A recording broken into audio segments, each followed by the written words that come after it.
کی مولانا صاحب تمام جماعتیں اکٹھی ہیں. مولانا فضل الرحمان نے کہا کہ ہم نتائج نہیں مانتے, شہباز شریف صاحب نے کہا نتائج نہیں مانتے.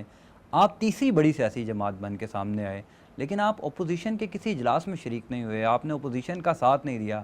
اس کی کیا وجہ؟ لوگ جاننا چاہتے ہیں کہ آپ نے اتنے ووٹ لیے لیکن آپ جو اپوزیشن کہہ رہے ہیں, مطالبے دونوں کے تقریباً ایک ہیں, لیکن آپ ان کے ساتھ نہیں جا رہے.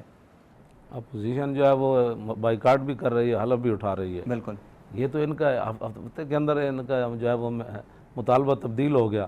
تو ایسے لوگ جن کا ہفتے کے اندر بھی موقف تبدیل ہوتا رہا ہے. ہم نے تو 12,000 شیل کھانے کے بعد بھی اپنا موقف نہیں بدلا. وزیر کا استعفیٰ چاہیے, سب شہید ہو جائیں گے, استعفیٰ چاہیے. تو جو 8 دن ابھی تو نہ شیل برسے نہ شہادتیں ہوئیں, تو جو موقف 8 دن میں پورا نہیں کر سکے, ہم نے ان کے ساتھ کھڑے ہو کر اپنی بےزتی کرانی ہے. لیکن اس میں چونکہ کئی مذہبی رہنما بھی ہیں, مولانا فضل الرحمان صاحب جیسے, سراج الحق صاحب جیسے, تو لوگ یہ سمجھتے ہیں کہ چونکہ آپ کی بھی جو ایک ایفیلیشن ہے وہ مذہبی حوالے سے زیادہ ہے, تو لوگ سمجھ رہے ہیں کہ آپ چونکہ اسی پلیٹ فارم پہ جائیں گے, وہاں پہ جا کے احتجاج ریکارڈ کرائیں گے, تو یہ کلیئر کر دیجیے گا کہ آپ اپوزیشن کی کسی بھی جماعت کا حصہ نہیں بنیں گے. جی نہیں بنیں گے. کس طرح ہم حصہ بنیں گے مذہبی جماعت؟ یہ مذہبی جماعتیں تماشا دیکھتی رہی ہمارا وہاں فیض آباد میں. تو وہ کس وہ دین کی بات کرتے ہیں, وہ قوم کے سامنے پیش کریں کہ جس میں ختم نبوت بھی نہ ہو, مساجد کے سپیکر بھی نہ ہو.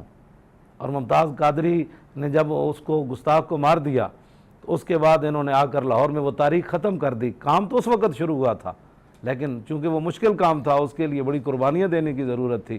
تو وہ کہا کہ جی آج کے بعد تاریخ ناموس رسالت جو ہے وہ ختم ہے. ممتاز قادری کے عمل کے بعد تاریخ ناموس رسالت جو ہے وہ ختم ہے. بھائی تم نے تو کارنامہ سر انجام دیا ہی نہیں. جس شخص نے دیا ہے اس کے ساتھ کھڑے تو ہو, کم از کم اخلاقی طور پر کھڑے ہو, عملی طور پر اس شخص کے ساتھ کھڑے ہو. تم نے تو 5 سال اس کی خبر ہی نہیں لی, تو ہم ایسے لوگوں کے ساتھ کیسے بیٹھ سکتے تھے؟